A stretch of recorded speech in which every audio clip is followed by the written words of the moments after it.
So ayan naman mga pre, pag-usapan naman po natin itong, kumakalat ngayon na video sa TikTok mga pre, kasi grabe ito mga pre 'no.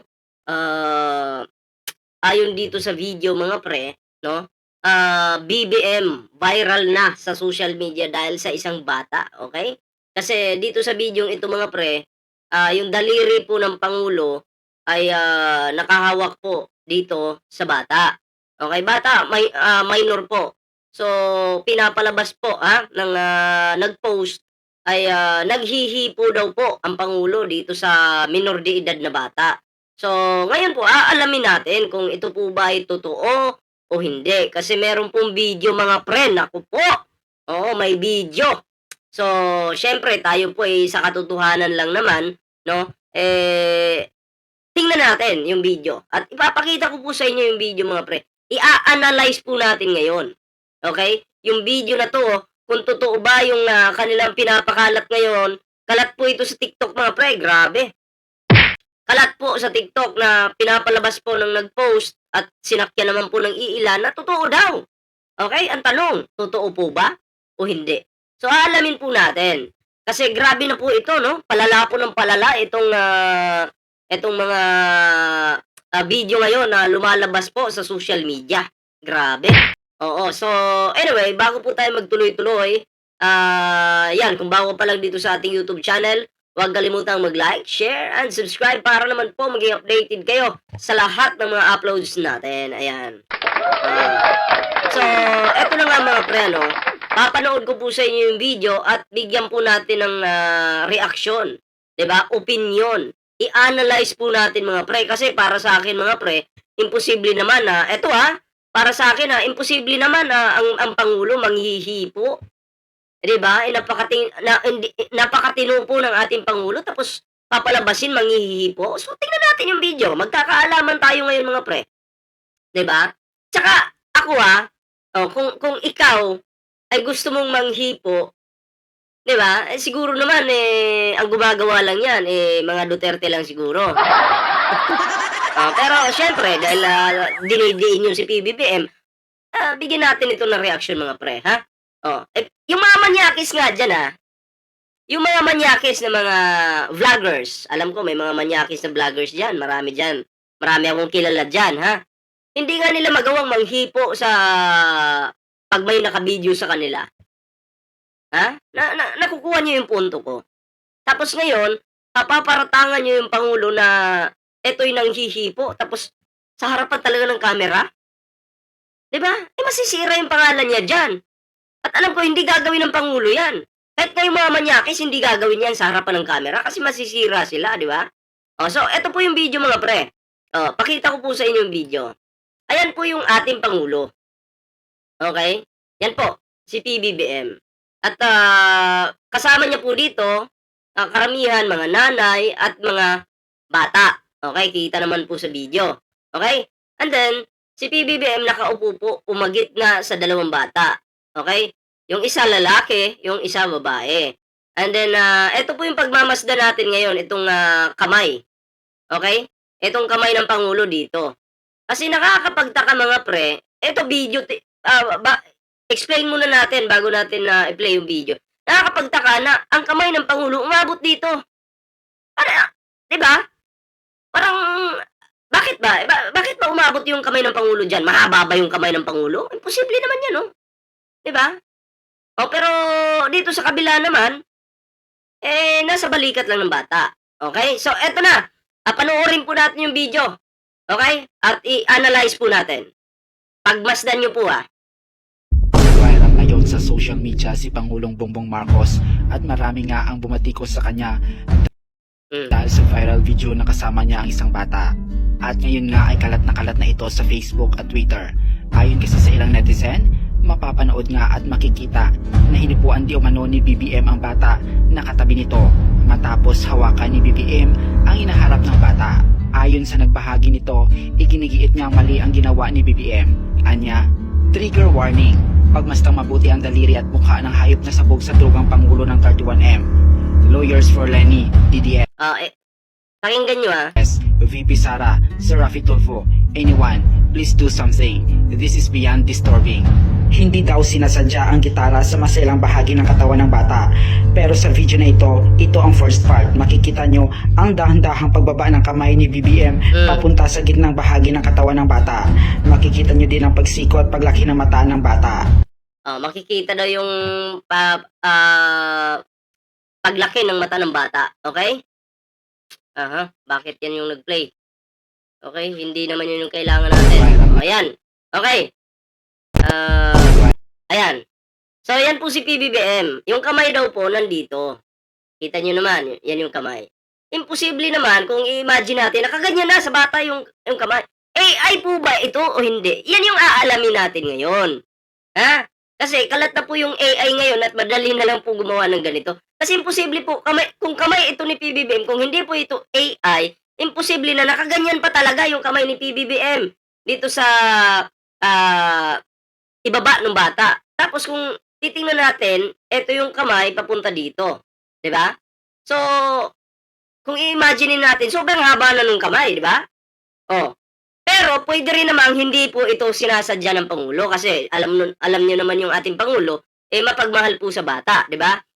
Tingnan niyo po yung kamay ni PBBM. Kung AI ito, kung AI po ito, sa duda ko talaga AI ito kasi tingnan niyo po mga pre tatagos po yung kamay ni PBBM dyan sa damit ng bata, tingnan niyo. Ngayon sa social media si Pangulong Bongbong Marcos at marami nga ang bumatikos sa kanya dahil sa ano yun? Bakit biglang tumagos? Dahil sa viral video na kasama niya ang isang bata.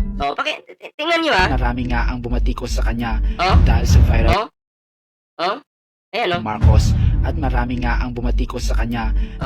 Yung analyze natin dito para sa akin, AI po talaga ito kasi imposible pong gawin yan ng ating Pangulo. At syempre, hindi po sisirain ng Pangulo yung kanyang pangalan dahil lang dyan sa mga sinasabi niyong hipo-hipo na yan. Isang malaking kalukuhan po yan mga pre. 'Di ba?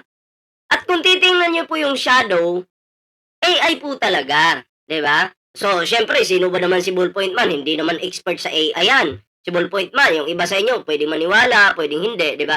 So, alamin po natin kung ito ba ay AI talaga, okay? Bago natin ituloy yung reaction natin dito or pag-analyze natin. Alamin natin mga pre, okay? So, punta po tayo dito, okay? Wait lang. Okay. Punta po tayo dito sa website na to. Okay, itong website na to mga pre, pwedeng malaman kung AI ba yung video o hindi. Okay? So, aalamin natin. Aalamin natin yung pinanood natin video kung totoo bang nanghipo talaga yung Pangulo or kung AI ba itong video na to. Alamin po natin mga pre. So, na-download ko na po yung video. I-upload po natin sa website na to. Okay? So, upload po natin. Ayan. Okay? So, ina-analyze na po. Ina-analyze na po dito kung ang video na to na sinasabi ng mga DDS na nanghipo daw yung Pangulo. So alamin po natin, malalaman natin mga pre, nanghipo daw yung Pangulo At kinalat po nila ito sa TikTok. Grabe. Hindi naman po ito kinagat ng media sa ibang bansa. Hindi rin po ito kinagat ng media sa Pilipinas. So, di ba? Halatang-halata na mga pre. Kasi, alam nyo, kung ang Pangulo po ay nanghipo talaga, iba't ibang bansa po yung magbabalita niyan. Kasi malaking balita yan, pero hindi naman po kinagat ng iba. 'Di ba? So, eto na, may resulta na po. Okay, may resulta na. Ano yung nakalagay dito? Dito. Ano nakalagay dito? Ayan. AI likelihood. So, ibig sabihin mga pre, 77% AI po siya. AI. 77% AI. Hindi po totoo ang videong ito.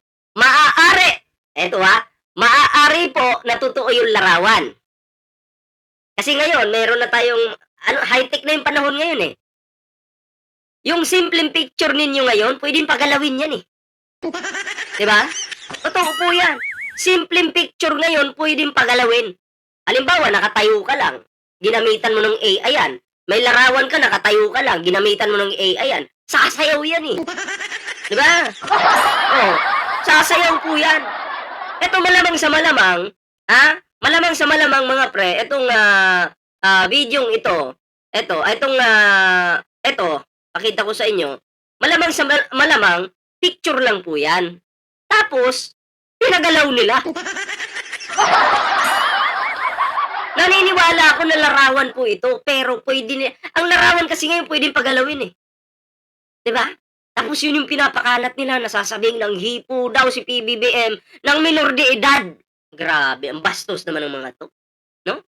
Binababoy niyo po yung, Pilipinas. Grabe kayo. Panoorin natin, oh. Viral ngayon sa social media si Pangulong Bongbong Marcos at marami nga ang bumatikos sa kanya dahil sa viral video na O kasama bakit may mga cut? Bakit may mga cut? 'Di ba? May mga cut po. ng isang bata. At ngayon nga ay kalat na ito sa Facebook at Twitter. Ayon kasi sa ilang netizen, mapapanood nga at makikita na hinipuan di umano ni Alam niyo, pwede kasi kayong, sa Gemini ngayon, Gemini AI, pwede kayong sulat dun, ita-type niyo. Halimbawa, gumawa ka ng larawan na si PBBM ay naka-smile. Tatawa din yung pangulo do'n. Gumawa ka ng larawan na si Digong ay, naging abo na. O gagawan ka ng Gemini ng ano, ng, gano'ng klaseng ano, kung ano yung kino-command mo, susundin nila 'yon.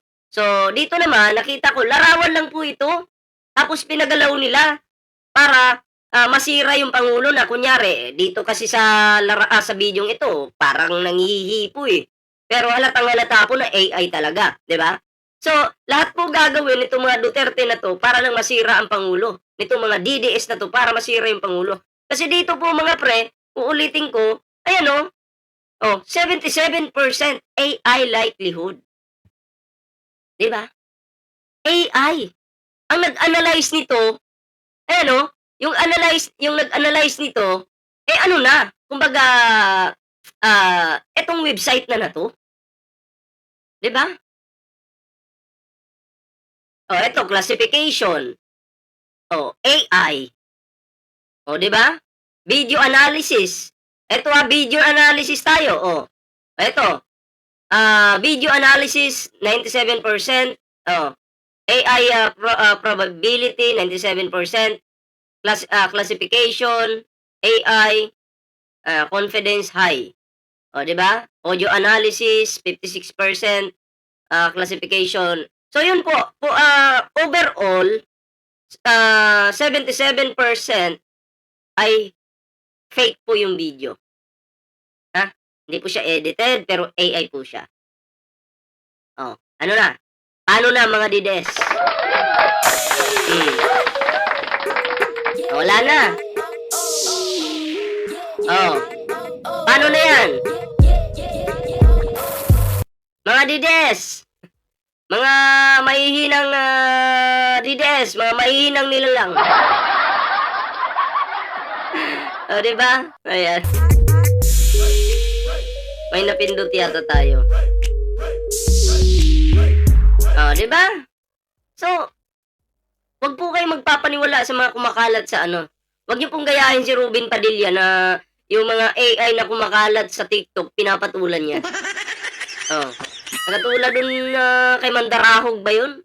Oh, pinalabas ni Ruben Padilla na parang kabusis daw ni Atty. Claire yung nagsasalita dun. Di ba? Nakababaw.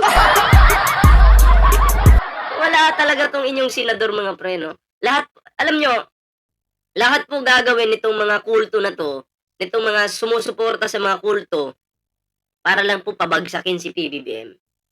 Di ba? Kaya mag-ingat-ingat po kayo sa mga napapanood nyo sa TikTok. Si TikTok, marami po yan sa TikTok. Nagkalat po yung mga faking video na yan. Oh, katulad yan. O, di ba?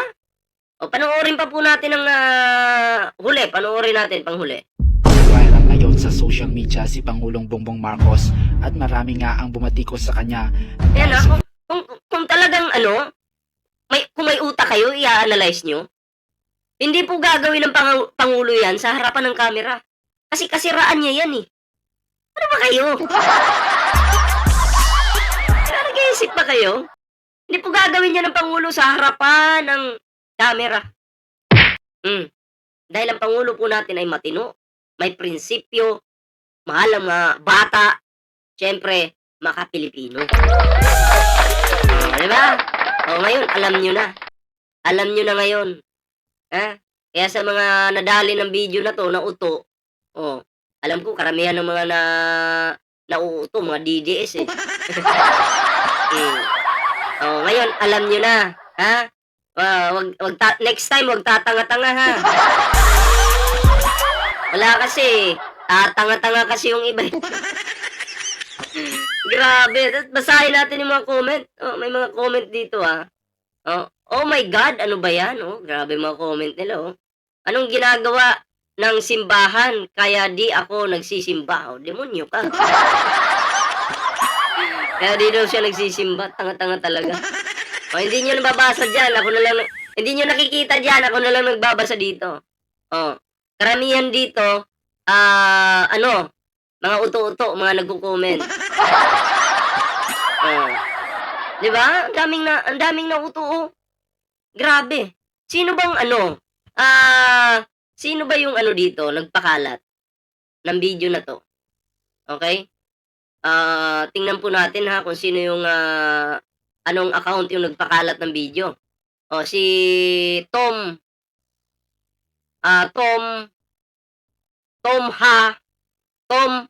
J Agape. So siya po.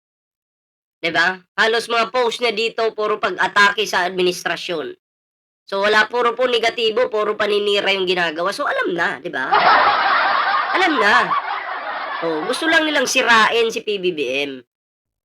Wala pong katotohanan yung kanilang mga sinasabi. Sabi ko nga sa inyo, kahit yung larawan nyo ngayon, picturean nyo yan, pwede pong gumalaw yan sa pamamagitan ng makabagong teknolohiya. Yun po yung AI ngayon. 'Di ba? Pwede pong gumalaw yan. Pwede kayong magbimbangan dyan. Ha? Pwede kayong magsayaw-sayaw dyan. Ganun po yan. Kaya hindi ko maintindihan. Ang dami pa rin talagang alam mo yung yung hindi ginagamit yung utak. 'Di ba? Nagpapaniwala sa kanilang mga nakikita. Hindi porket ayaw nyo kay PBBM, magiging uto-uto na kayo. Diba?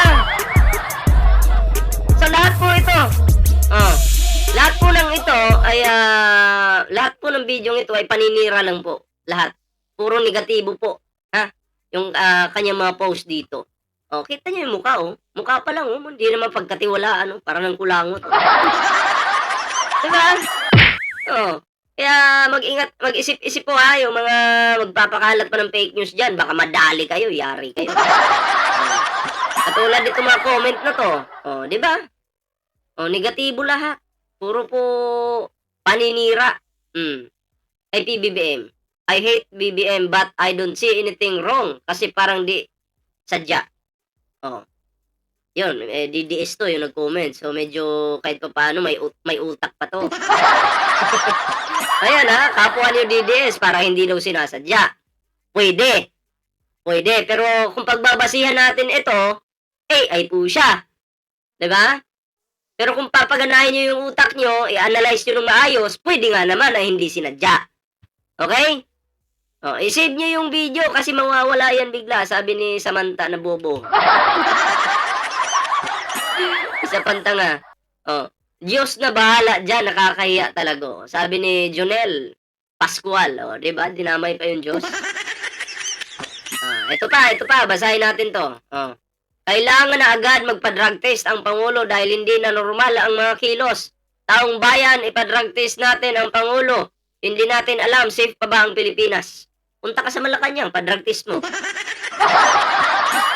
Ba't di mo puntahan sa Malacanang? Di ba? Pa-drug test mo doon. Kasi tatanga-tanga ka eh. Di ba? Bobo. Walang utak. Anyway, kayo anong reaction nyo dito mga pre? Comment down below para naman po mabasa natin yung inyong mga komento. Grabe na ang paninira sa ating mahal na Pangulo. No? Sinagad po nila ngayon kasi alam nila, parang demonyo yung mga Duterte eh.